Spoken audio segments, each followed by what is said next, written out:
Hello hi అండి. Welcome back to our channel. This is Hajira. ఈ సంక్రాంతికి అయితే మేము ముందుకు వచ్చేసామండి.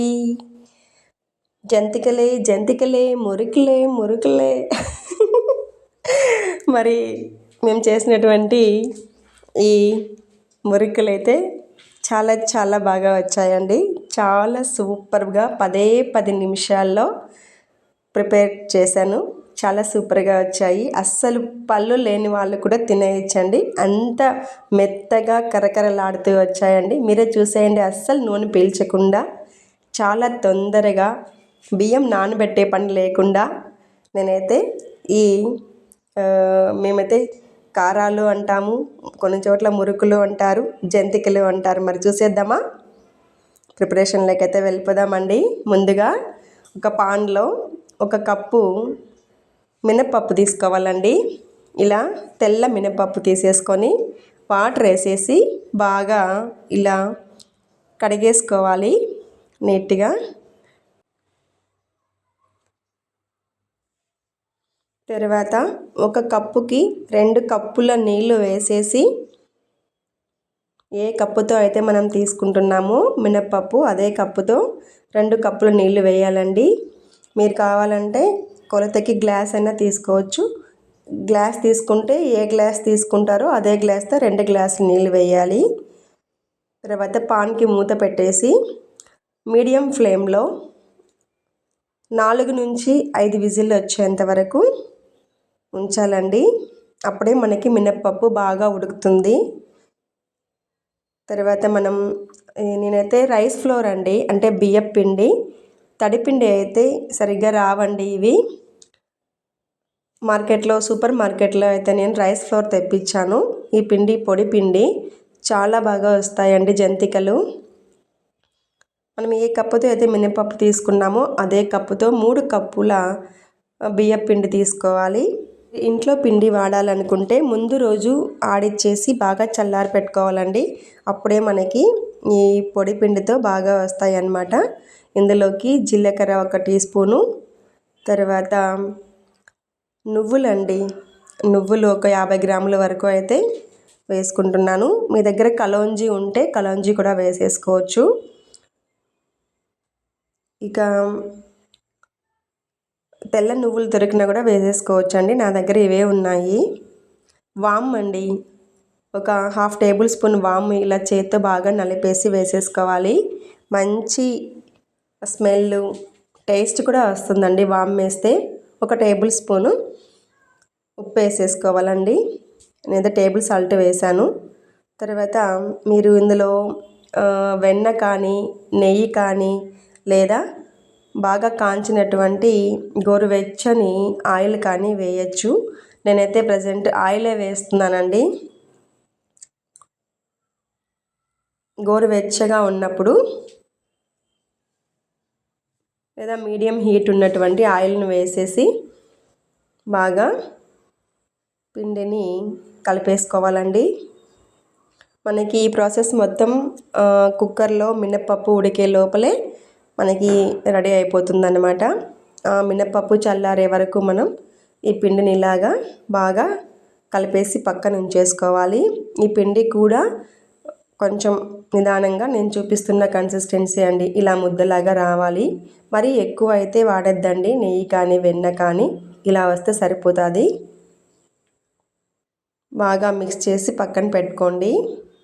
తర్వాత ఒక మిక్సీ జార్ తీసేసుకొని ఇందులో ఒక 4 నుంచి 5 వరకు పచ్చిమిర్చి వేసేసి 1 టేబుల్ స్పూన్ ఉప్పు వేసేసి ఇందులో మనం మినపప్పు చూడండి ఇలా బాగా ఉడికిపోయింది. ఈ మినపప్పును ఇందులో వేసేసి బాగా మిక్సీ పట్టేసుకోవాలండి.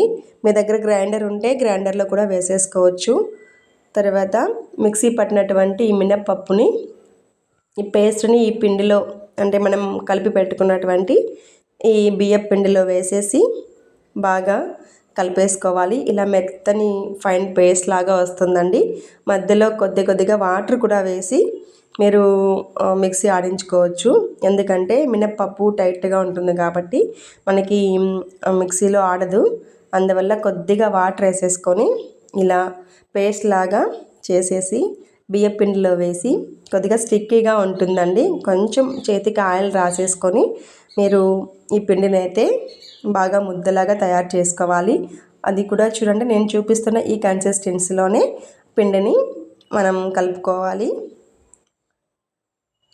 చాలా మెత్తగా, చాలా స్మూత్గా ఇలా ఉంటే మనకి బాగా వస్తాయి అన్నమాట మురుకులు.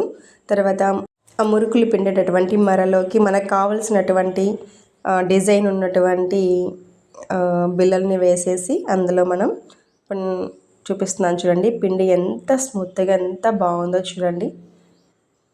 అస్సలు చేతికి కొద్దిగా ఆయిల్ అంటేసుకొని ఇలా ముద్దలాగా చేసేసి కొంచెం గ్యాప్ ఉన్నట్లు అందులో వేసేసామంటే మనం ఇవి ఒత్తుకున్నప్పుడు చాలా బాగా వస్తాయండి.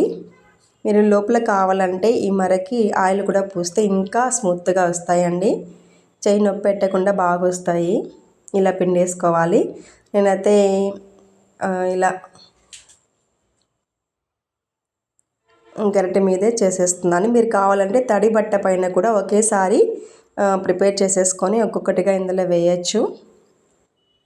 ఆయిల్ బాగా వేడెక్కిన తర్వాతే మనం ఈ పచ్చిపిండి మురుకుల్ని వేయాలండి. లేదంటే చిటపటలాడేసి బాగా అంతా పగిలి మీద పడతాయి. కాబట్టి లో ఫ్లేమ్లో పెట్టేసి బాగా ఆయిల్ వేడెక్కిన తర్వాతే వేయండి. మినిమం 2 మినిట్స్ నుంచి 3 మినిట్స్ అయినా సరే ఇవి ఆయిల్లో నుంచి పైకి వచ్చే వరకు వెయిట్ చేయండి. అప్పుడే తిప్పొద్దు వెనక్కి. చూస్తున్నారు కదా, అవే పైకి వస్తాయి అన్నమాట. ఇలాగా తర్వాత మనం ఒక్కొక్కటిగా వెనక్కి తిప్పేసుకోవాలి. చాలా తొందరగా కాలిపోతాయండి. అస్సలు మనకి నూనె కూడా పీల్చవు. చూడండి, ఇలా స్లోగా ఫస్ట్ టైం చేస్తున్న వాళ్ళకైతే ఈ టిప్స్ అన్నీ బాగా ఉపయోగపడతాయండి. చూసారుగా ఎంత బాగా వచ్చినాయో.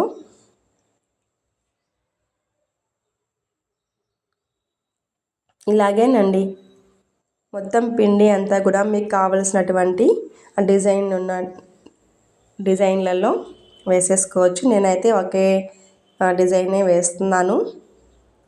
చాలా అంటే చాలా స్మూత్గా ఉంటాయండి. అస్సలు పళ్ళు లేని వాళ్ళు కూడా చప్పరించి తినేయచ్చు. పెద్దవాళ్ళ దగ్గర నుంచి పిల్లవాళ్ళ వరకు అండి అందరు తినచ్చు. చాలా బాగుంటాయి. అంతేకాక మనకి ఇప్పుడు హాలిడేస్లో పిల్లలు ఆ టీవీ దగ్గర కూర్చొని టైంపాస్ చేయడానికి బయట చిరుతిళ్ళు తినకుండా ఇలాంటివి మీరు ఈ పండగ నుంచి స్టార్ట్ చేసి పిల్లలకి తినిపించండి. చాలా అంటే చాలా టేస్టీగా ఉంటాయి. ఎందుకంటే మినప్పప్పు వేస్తున్నాం కదండి.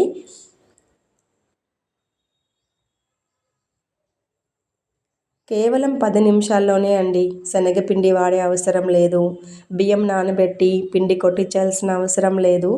ఇలాగా మనకి తక్కువ టైంలో ఎక్కువగా చేసేసుకోవచ్చు అన్నమాట. మనం ఇలా జంతికలు కానీ మురుకులు కానీ అయితే కారాలు అంటాం మా సైడు.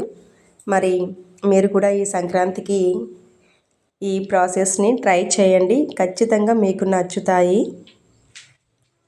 నేనైతే టైం లేనప్పుడు ఇలాగే చేస్తాను. తొందరగా మనకి స్నాక్స్ అయితే రెడీ అయిపోతాయండి. పిల్లలు మామూలుగా స్కూల్ నుంచి వచ్చేటప్పటికి ఇలా ప్రిపేర్ చేసి పెట్టామంటే తింటూ హోంవర్క్ చేసుకుంటారు. చూస్తున్నారు కదా, ఇంకా మీకు నచ్చినటువంటి సైజులో కూడా చేసేసుకోవచ్చు అన్నమాట. వీటిని చిట్టి జంతికలు అంటారు, చిట్టి కారాలు, అలా చిన్న చిన్నవిగా కానీ మీకు నచ్చిన షేప్లో ఉండి చాలా అంటే చాలా సూపర్గా ఉంటాయి. చూడండి, మరి ఇంకా మన కారాలు అయితే ప్యాక్ చేసేస్తున్నాను నేను క్యారీలో పెట్టేసి. Thanks for watching. బాయ్. ఈ సంక్రాంతికి ట్రై చేయండి.